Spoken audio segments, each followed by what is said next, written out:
번째 순서로 세계 일주 세일러의 일상이란 주제로 경기 해양레저 인력 양성센터의 김한울 강사님께서 발표해 주시겠습니다. 2015-16년도에 그 클리퍼 텔레메드라고 하는 요트의 부선장으로서 세계 일주를 한 사람이고요.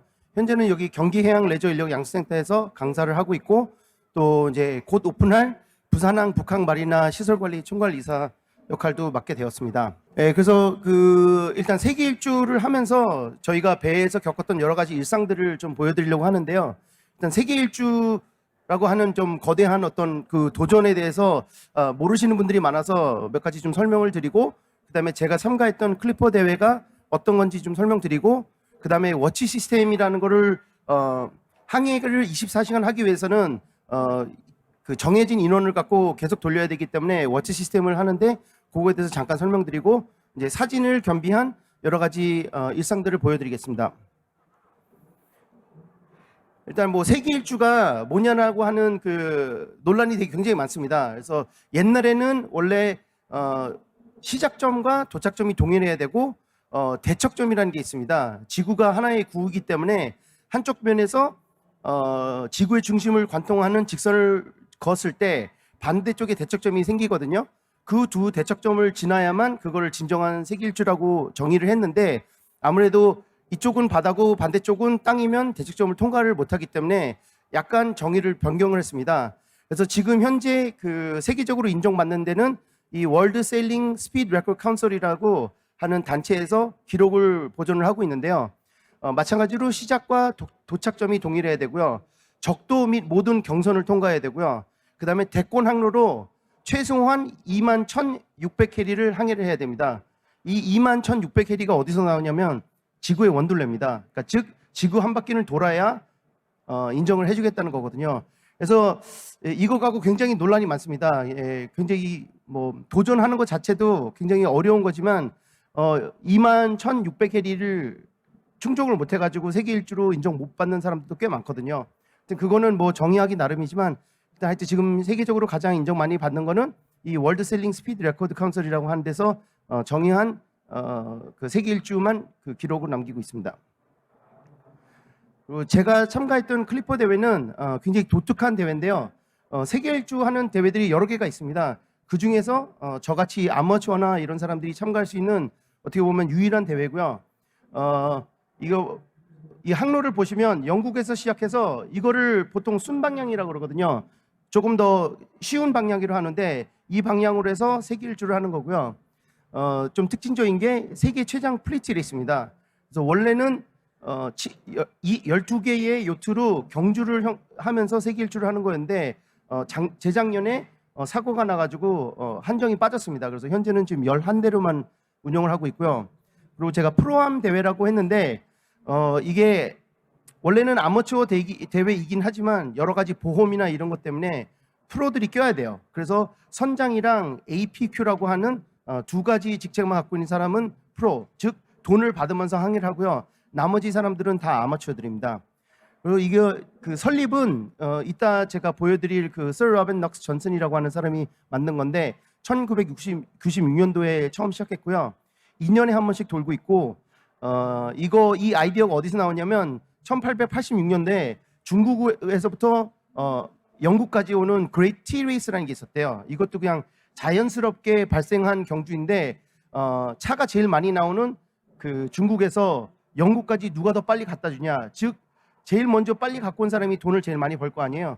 그래서 이 옛날의 전통을 살려서 만든 게 클리퍼 레이스라고 합니다.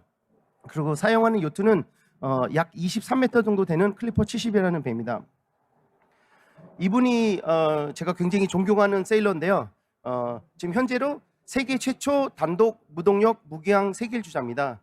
이분이 그 1969년에 세계 일주를 처음으로 했는데요. 나이가 굉장히 많으신데 2007년도 67세로 세계 일주를 또 했습니다. 단독 무기항 무동력으로요. 지금 현재 그래서 2011년에는까지는 이분이 뭐 그 기록을 보유하고 있었는데 2011년도에 일본에 계신 마루히토, 제가 성을 까먹었는데 그분이 77세로 단독 무동력 무기항 세계 일주에서 이 기록을 갈아치웠습니다. 네, 요거는 이제 클리퍼에서 주는 이제 그 홍보용 동영상인데 굉장히 is a remote world. 제가 경험했던 거를 잘 표현해 가지고 한번 보여드리고 싶습니다. Everyday normality fades. You're at the mercy of the elements, and mental fortitude is tested as much as physical strength. Humankind has always looked to explore and push its boundaries. We are restless. We are curious. It is that which has led the Clipper race to help thousands of people step out from their comfort zone and train to become ocean racers. For 25 years, race crew from all walks of life have had the same purpose, saying yes to discovering personal frontiers and achieving something extraordinary. The ocean is their racetrack.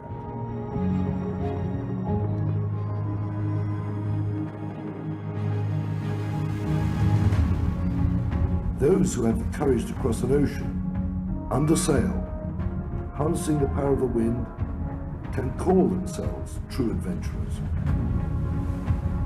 But the ocean will do its best to show your insignificance amongst its might.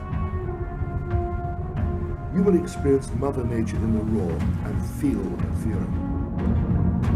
Majestic white horses crash towards you, the thunder of their hooves pummeling the deck.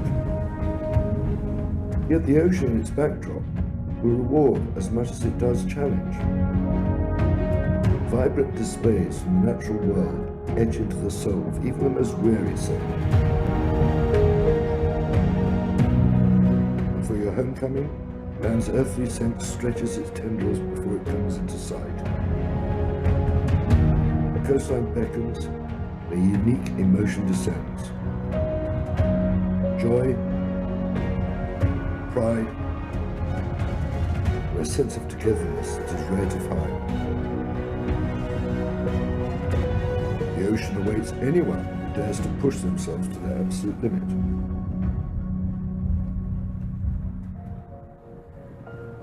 This is the race of your life.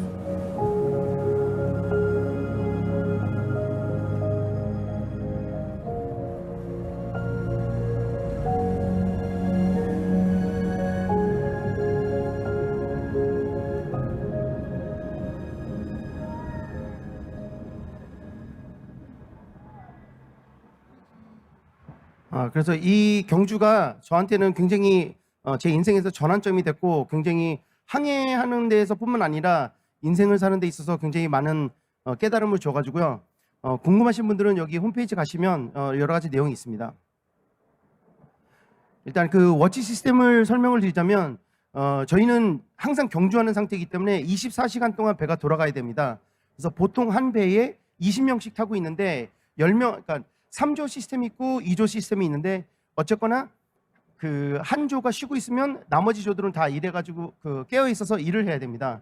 근데 그 깨어 있어서 일을 한다는 게 그러니까 운항만 얘기하는 거고요. 그 쉬는 시간에도 일이 굉장히 많습니다. 밥도 만들어야 되고 청소도 해야 되고 그 다음에 뭐 배 정비도 해야 되고 뭐 고쳐야 되고 해서 거의 24시간 동안 일을 한다고 생각하시면 되고요. 이런 그 갖가지 행동들을 제가 사진으로서 좀 보여드리려고 하는데 저 같은 경우는 44466이라고 하는 시스템을 썼습니다. 그래서 아침 새벽 6시에 일어나서 낮에는 6시간, 그래서 12시까지 일하고 12시부터 6시까지는 쉬는 시간인데 보통 그때 뭐 씻고 뭐 밥 먹고 뭐 정리하고 책 읽고 뭐 이런 거 하고요. 저녁 때는 6시간을 다 깨어있기 힘들기 때문에 444로 나눠서 6시에서 또 10시, 10시에서부터 2시, 2시부터 그 6시까지 이렇게 쪼갰습니다. 근데 이거의 단점이 낮과 밤이 계속 바뀌어요. 그래서 첫째 날 낮에 6시부터 12시까지 일했으면 그 다음 날은 12시부터 6시까지 깨어 있어야 돼요. 그래서 몸에 굉장히 무리가 많이 가는데 어쨌거나 효율성을 위해서 저희는 그렇게 진행을 했었습니다. 그래서 뭐 제가 겪었던 사진을 기준으로 여러 가지 일상을 보여드리려고 할 건데요. 이게 저희 팀입니다. 그래서 저희 앞에 있는 검은색 입은 사람들이 돈을 받으시는 프로 그 스키퍼들이고요. 뒤에 있는 사람들은 저같이 다 아마추어들입니다.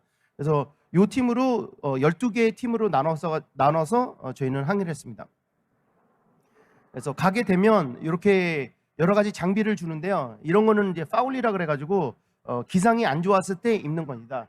그래서 이 파울리도 관리를 굉장히 잘해야 돼요. 방수 기능을 계속 유지하려면 씻을 때도 잘해야 되고 씻은 다음에도 처리를 잘해야 됩니다. 그래서 음식 같은 거 궁금해하시는 분들이 많은데 음식을 저희가 굉장히 많이 삽니다. 특히 이제 저희는 위틀러라고 하는 이제 어떻게 보면 보급하는 사람들이 있어요. 그러니까 구매하는 사람들이 있어요. 그 친구들이 몇 명의 선원이 며칠 동안 먹을 거를 다 계산을 해서 그 사람들이 매일 뭐뭐뭐를 먹을 거다라고 생각을 해서 다 삽니다. 다 사서 한 끼 요리를 할 수 있게끔 다 포장을 한 다음에 이 포장들을 다시 방수통에 또 넣은 다음에 이거를 번호를 매겨서 보관을 해야 됩니다. 그래서 저희는 보통 음식들이기 때문에 가벼워서 배 선조에다가 많이 넣는데 선조에 넣기 때문에 2중, 3중으로 저희가 그 방수를 한 겁니다. 그래서 나가면 보통 이런 걸 다 사는데요. 그래서 저희가 들리는 나라마다 그 구할 수 있는 음식들이 조금씩 다르기 때문에 그 나라에 뭐가 있고 어떤 나라에 뭐가 없고 이런 거를 잘 파악해서 이제 잘 준비를 해야 되고요. 그리고 항상 시작하기 전에 그 끝날 때는 우리한테 제일 중요한 세일을 정비를 해야 됩니다. 그래서 이런 식으로 쫙 펼쳐가지고 구멍 났는지 찢어졌는지 헤어졌는지 이런 걸 일일이 다 점검을 해야 되고요. 뭐 다들 아시겠지만 그 스카이다이빙 하는 사람들한테 제일 중요한 게 그 낙하산이잖아요. 우리한테 제일 중요한 거는 세일입니다. 그래서 세일에 대한 수리나 관리가 굉장히 철저합니다. 그리고 이제 마스트에 올라가서 마스트 레일링, 뭐 마스트 리깅, 그다음에 뭐 어디 부식됐는지 이런 것도 점검을 늘 해줘야 되는 거고요. 그리고 제일 중요한 건 이제 운항입니다. 이게 세일링의 꽃인데 이게 제가 태평양 건널 때 이제 찍었던 사진인데 굉장히 멋있습니다. 이 태평양이 엄청나게 큰 그 그러니까 바다이기 때문에 굉장히 재밌게 세일링을 할 수 있고요. 이때 제가 최고 속도 한 30노트 정도 찍었습니다. 그 세일로만. 그래서 굉장히 위험한 상황도 많이 했는데요. 저희가 이제 폭풍우가 온다고 예상이 되면 이런 식으로 해가지고 스톰 세일을 올립니다. 그래서 이런 것도 타이밍을 되게 잘 맞춰야 되는 게 어떤 이제 꼭 이기고 싶은 선장들은 세일을 일찍 접으면 속도가 떨어지기 때문에 안 내려요. 근데 안 내렸다가 태풍이 예상보다 더 빨리 오면 이제 아주 고통스러운 며칠이 되거든요. 그래서 그런 것도 타이밍 잘 맞춰야 되고요. 아무리 상황이 어떻든 간에 항상 정비를 해야 됩니다. 그래서 저희는 보통 1시간에 한 번씩 배를 계속 이렇게 주위를 살폈어요. 그래서 이런 식으로 녹 나는 것도 다 보고를 해야 됩니다. 그래서 이런 녹 나는 거 가서 다 처리를 해줘야 돼요. 왜냐면 이렇게 조그만 녹이지만 이게 계속 번지거든요. 그래서 관리를 계속 해야 된다. 그리고 늘 트리밍을 해야 됩니다. 트리밍이 뭐 아시는 분들 알겠지만 이 줄 갖고 이 돛에 연결돼 있거든요. 그래서 24시간 동안 속도를 늦추면 안 돼요. 그래서 보시면 여기 아무것도 없잖아요. 우리 경쟁 상대가 없잖아요. 그래서 경쟁 상대가 없기 때문에 내 스스로가 경쟁 상대가 되는 거예요. 그래서 이 배 앞에 보면 속도계가 있거든요. 그 속도계가 기준이 되는 거예요. 그래서 그거보다 더 빨리 가면 난 이기는 거고 늦게 가면 내가 지는 거예요. 그래서 트리밍을 굉장히 잘해야 되고 기상이 언제 바뀔지 모르잖아요. 그래서 밤에도 저희가 항상 세일 체인지 할 준비가 하고 있어야 되고 이때도 저희가 이렇게 시꺼먼 밤인데도 기상 상황이 안 좋아져 가지고 앞에 나가서 세일 내리고 이제 스톰집을 또 올리는 상황입니다. 그래서 이게 구명조끼가 굉장히 많이 터져요. 원래 이런 구명조끼가 보통 한 1m 정도 들어가야 터지는데 파도들이 원체 큰 게 이제 들이닥치기 때문에 늘 터져서 이걸 또 수리하고 관리를 해야 됩니다. 그리고 이거 보시면 제가 이 경사를 좀 보여드리려고 했는데요. 거의 뭐 전 기간을 이런 식으로 됩니다. 이런 경사에서 밥도 만들어야 되고 화장실도 가야 되고 씻기도 해야 되고 잠도 자고 이래야 되는 겁니다. 이것도 마찬가지로 이게 옷이 다 바뀌잖아요. 그래서 기상 상황, 또 날씨에 따라서 온도에 따라서 사람들이 옷을 계속 바꿔 입습니다. 이것도 또 전데요. 하여튼 제가 그 기상 상황이 안 좋았을 때 항해하는 거를 너무 좋아해서 거의 운전은 제가 거의 독차지해서 했습니다. 그리고 이것도 전데 이때는 좀 기상이 좀 좋았는데 보시면 알겠지만 제가 장갑을 잘 안 껴요. 장갑을 안 껴서 뭐 장점도 있고 단점인데 저 같은 경우는 그 물이 러더에 흐르는 그 느낌이 있거든요. 이게 헬멧에 바로 전달이 되기 때문에 그 느낌을 받기 위해서 저는 장갑을 잘 안 끼는데 뭐 위험하긴 하죠. 이게 저희가 케이프타운으로 들어오는 건데요. 이런 식으로 해서 이제 땅이 보이면 굉장히 이제 분위기가 바뀝니다. 예, 저도 그렇고 같이 이제 항해하는 사람들 다 세일링을 좋아하는 사람들인데요. 막상 땅이 보면 굉장히 그 기쁨이 몇 배가 됩니다. 예, 그리고 또 이게 우리나라에서 잘 안 돼 있는 습관인데 저희는 항상 기록을 해야 됩니다. 그래서 기록이 두 가지가 있어요. 하나는 운항 로그. 그래서 오늘 무슨 세일로 무슨 바람에서 얼마를 갔다를 적어야 되고요. 그 다음에 수리 로그가 또 따로 있어요. 그래서 오늘 뭐가 고장 났는데 뭐를 교체했고 뭐를 했다 이거를 계속 적어야 돼요. 그래서 1시간마다 하나씩 내려가서 이걸 적어야 되는데 이게 왜 그러냐면 나중에 사고가 났을 때 이게 증거가 되는 거예요. 그래서 내가 위험한 상황에 내 자신을 빠뜨리면 나중에 보험 처리나 이런 거 할 때 굉장히 어려워지고 이거를 제출을 안 하면 보험사에서 저희한테 더 불리하게끔 작용을 합니다. 그래서 굉장히 철저한데 뭐 그런 걸 떠나서 되게 좋은 습관입니다. 그래서 내 배가 이런 풍속에서 이런 풍각에서 이런 세일로 어느 정도 속도를 갈 수 있다는 거를 계속 볼 수가 있거든요. 그래서 우리는 운항하면서 요 기록을 정리를 해갖고 세일 폴라라고 하는 게 있어요. 그 세일이 갈 수 있는 뭐 적정 속도인데 그거를 계속 업데이트를 했습니다. 그래서 우리는 운항을 할 때 이 정도 바람에서는 이 정도 속도가 나오는데 안 나온다. 그 속도가 안 나오는 이유는 딱 하나예요. 내가 트리밍을 못한 거예요. 그러니까 그 트리밍을 못한 거를 빨리 찾아내야 돼요. 그리고 이런 식으로 저희가 6시간에 한 번씩 기상 정보를 받습니다. 이거를 그리드 데이터라고 하는데 이게 이제 위성을 통해서 들어오거든요. 그래서 그거를 이런 운항 프로그램에 넣어가지고 이제 방향을 보는 겁니다. 그래서 내가 어디에 있고 앞으로 뭐 1시간, 2시간이면 어디쯤 가 있을 텐데 그때 바람이 어떤 건지를 계속 보면서 우리의 전략을 짜는 거예요. 그리고 이제 바다에 나가서 사람들이 이제 뭐 어떻게 씻냐 이런 얘기를 많이 하는데 물론 안 씻는 사람도 있어요. 굉장히 냄새 나는데 안 씻는 분들 저희는 보통 이제 바닷물로 많이 해요. 그러니까 비가 오면 다 뛰쳐나가요. 비가 오면 다 뛰쳐나가서 씻는데 그런 거 못할 때는 그냥 바닷물로 합니다. 근데 사람들이 바닷물로 하면 그 소금기 어떻게 하냐라는 생각을 많이 하시는데 이게 그러니까 바닷물이 마르기 전에 닦아주면 큰 문제 없어요. 약간 뭐 냄새는 나는데 뭐 그래도 큰 문제 없고요. 이렇게 기상이 안 좋고 이럴 때 이게 지금 비 오는 상황이거든요. 그래서 돌아가면서 이렇게 계속 샤워를 합니다. 이거는 이제 저희 이제 부엌인데요. 보시면 알겠지만 이게 지금 실제 각도인 거예요. 그러니까 배가 엄청나게 힐링하는데 저희는 요리를 해야 돼요. 저희가 초반에 제가 밥을 좋아해서 이런 밥솥을 사왔는데 거의 한 달도 못 갔습니다. 바로 고장 나가지고 그냥 폐기 처분했는데 이런 식으로 굉장히 불편한 상황에서도 요리를 해야 됩니다. 이렇게 해가지고 저희는 이제 20명이 먹을 거, 그러니까 쉬는 조, 나가는 조 다 먹을 거를 이제 20명씩 이렇게 준비를 해가지고 해야 되고요. 여기 안에 이제 보통 우리는 반찬 같은 거 많이 먹잖아요. 근데 여기는 불편하기 때문에 그냥 하나에다가 다 그냥 쏟아부습니다. 그래서 거의 모든 게 덮밥이나 아니면 무슨 뭐 파스타 형태로 됩니다. 그래서 이것도 저희가 요리하는 거고요. 그래서 이게 굉장히 어렵습니다. 왜냐하면 안에서 냄새도 나고 덥고 그래서 멀미를 굉장히 많이 하거든요. 그래서 근데 밥을 잘해주고 안 해주고는 우리 크루들한테 엄청난 사기에 영향을 주기 때문에 밥을 굉장히 잘해야 됩니다.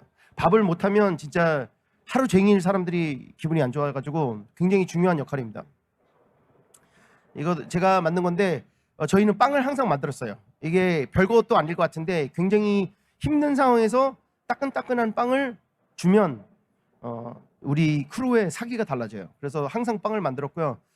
나중에는 저희가 시합을 했어요. 누구가 가장 이쁜 빵을 만드냐. 그래서 이때 아마 제가 1등 했을 것 같은데 일단 그거 보여드리는 거고요.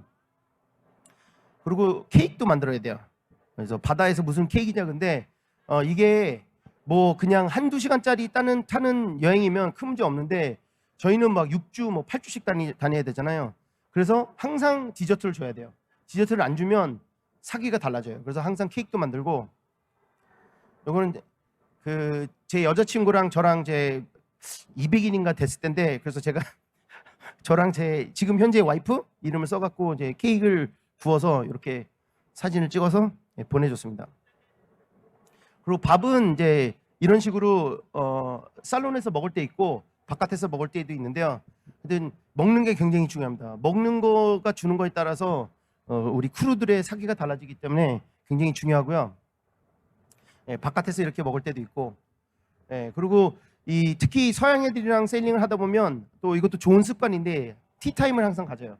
그래서 차나 커피를 마시면서 잠깐 멈춰서 생각하는 시간도 있고 간단한 회의도 할 수 있고 굉장히 좋아서 차나 커피, 티 항상 만들어야 되고요. 이거는 이제 배 수리하는 건데 이게 지금 저희가 뭐 느낌은 안 오시겠지만 거의 한 15노트로 달리고 있는 상황에서 이 마스트까지 올라가서 고쳐야 되는 상황입니다. 그래서 저희가 크루징이 아니라 경주이기 때문에 속도를 늦추면 안 됐어요. 그래서 속도 늦추지 않는 상황에서 모든 수리를 다 끝내야 됐습니다. 이런 식으로 세일도 안에서 다 이렇게 꼬매야 됩니다. 그래서 세일이 찢어지면 대체할 세일을 빨리 올려놓고 밑에서 꼬매서 다 수리한 다음에 다시 교체하고, 그래서 세일 관리 잘하는 것도 하나의 전략입니다. 그래서 이거는 이제 스플라이싱이라는 건데요. 이제 앞에 샤크를 보통 메탈로 돼 있는데 메탈이랑 닿게 되면 항상 이게 부식이 되던가 안 좋아지거든요. 그래서 저희는 항상 이런 식으로 스플레이싱을 해가지고 도넛을 만들어서 꼈습니다. 그리고 이런 식으로 조그만 구멍도 빨리 찾아내서 미리 더 크게 찢어지기 전에 방지하는 게 굉장히 중요하고요. 이거는 이제 큰 요트 같은 경우는 스피네커가 너무 힘이 세기 때문에 이거를 올링이라 그러는데 미리 묶어 놓습니다. 그래서 올렸을 때 바로 안 터지게끔 시간을 좀 버는 거죠. 근데 이것도 뭐 여러 가지 이제 얘기가 있는데 하여튼 저희는 항상 이렇게 했습니다. 이거는 저희가 이제 다른 배에다가 뭔가를 이렇게 전달을 해주려고 하는 건데요. 바다에서는 항상 위험한 상황이 많고 부품이 한정되기 때문에 다른 배가 구조나 아니면 뭐 수리나 도움을 요청하면 항상 응해줘야 됩니다. 그래서 저희가 이런 식으로 넣어가지고 이거를 던져서 다른 배에다가 넘겨주고 있는 장면입니다. 그리고 이제 바다에 가면 이제 늘 배가 고파요. 그래서 날치도 잡아먹고, 근데 날치가 뭐 꽁치처럼 맛있더라고요. 그래서 날치도 잡아먹고, 또 은근히 오징어도 굉장히 많습니다. 이게 항해를 하면 저희가 항해등을 다 켜잖아요. 그럼 밤에 진짜 엄청나게 많은 오징어들이 와서 달라붙어요. 그래서 아침에 나가서 수거해서 끓여 먹던가 그냥 날로 이렇게 먹어주고 그랬습니다. 그리고 저희는 이제 침대가 이런 식으로 돼 있었는데요. 이게 요 줄을 당기면 이게 경사가 생깁니다. 그래서 배가 어느 쪽으로 힐링을 하던 편안하게 좀 잘 수가 있고요. 요거는 12V짜리 그 냉장고입니다. 그래서 이거를 갖고 있고 안 갖고 있고는 이제 크루들의 선택이었는데 저희는 여기다가 보통 고기 같은 거를 많이 쟁겨놔 가지고 늘 아까도 말씀드렸지만 먹는 게 굉장히 중요하기 때문에 신경을 많이 썼고요. 이게 제 손입니다. 이게 전데 저는 이제 장갑을 안 끼기 때문에 손이 계속 이렇게 되거든요.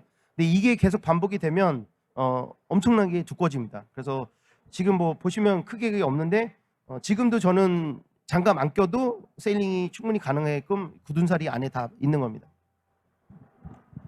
그리고 저는 가면서 계속 교육을 했어요. 그래서 이거는 6분의 1을 이용해서 경도랑 위도를 찾아내는 방법을 하는 건데요.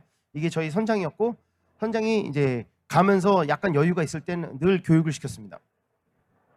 그리고 완전히 바람이 없을 때가 있어요. 이때는 조금 이게 노는 것도 있는데, 이때 저희가 적도 지나갈 때 진짜 바람이 없이 거의 일주일 지내가지고 이때는 좀 수영도 했고요. 그리고 뭐 그냥 훅가시도 좀 잡아주고 하여튼 재밌는 거 좀 많이 했습니다. 이게 저희 1등 했을 때인데, 이게 육지에 들어오면 저희는 항상 시상식을 했습니다. 이게 저희가 파나마에서 뉴욕 들어올 때 저희 팀이 1등 해가지고 요 깃발을 이렇게 준 겁니다. 그리고 이제 들어오면 배를 청소를 합니다. 그러니까 저는 사실 요트 교육할 때 요트 청소하는 게 굉장히 중요하다고 생각하는데 거의 모든 교육 과정이 없더라고요. 이거는 저희가 이제 딥 클린이라고 그래가지고 배에 있는 모든 장비, 세일에서부터 밑에 바닥판, 펌프 뭐 다 끄집어내요. 다 끄집어내서 정비할 거 정비하고 청소할 거 청소하는데 이렇게 해야지만 배가 오래 가요. 그리고 저희는 이제 오면서 특이한 그 현상이 하나 있었는데 그 저희 크루 중에 한 분이 다치셔가지고 영국 해경이 와가지고 이렇게 구조하는 장면입니다. 근데 이게 굉장히 보기가 좋았던 게 우리나라는 해경이 이런 훈련을 하는 거를 저는 한 번도 못 봤거든요.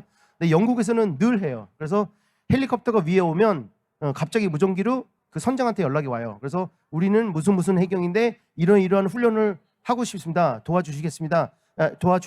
딱 하면 배를 돌려요. 그래서 이런 훈련을 도와주는 겁니다. 그러면 해경도 요트 타는 사람들, 요트 타고 있는 사람들 구조하는 방법도 배우고 요트 타는 사람들도 해경이 왔을 때 이런 식으로 행동해야 되는 걸 배울 수가 있거든요. 한 예를 들어서 이 줄 하나 내려왔잖아요. 이게 쭉 와서 물에 닿아요. 근데 많은 사람들이 이 줄이 내려오니까 급하니까 줄을 딱 잡으면 그 사람은 바로 기절입니다. 여기 엄청난 정전기가 쌓여가지고 딱 잡자마자 그냥 기절하는데 대부분의 한국 사람들은 모르잖아요. 이런 거 굉장히 중요한데도 잘 교육이나 이런 데 별로 없더라고요. 그리고 더 중요한 게 이제 크루들끼리 이게 저희가 이제 저는 항구에 들어가면 이제 제가 사람을 좀 좋아해서 주변에 있는 사람 막 끌어모아서 우리 크루들이랑 이제 미팅도 시켜주고 이렇게 뭐 재밌는 행사도 많이 해서 저녁도 같이 먹고 뭐 파티도 이런 식으로 같이 가고 이런 식으로 또 크게 파티도 하고 하여튼 이런 식으로 좋은 사람을 많이 만나는데 제가 며칠 전에 그 어떤 세일링을 굉장히 많이 하는 분한테 세일링이 왜 좋아 물어봤더니 딱 한마디 하더라고요. 공짜니까. 근데 저는 좀 달라요. 저는 이제 항해를 하면 좋은 사람을 많이 만날 수 있고 뭐 타보신 분은 알겠지만 항해를 하게 되면 엔진 끈 상태에서 바다랑 물을 가를 수 있다는 게 굉장히 저한테는 기쁨을 주기 때문에 좋아합니다. 네.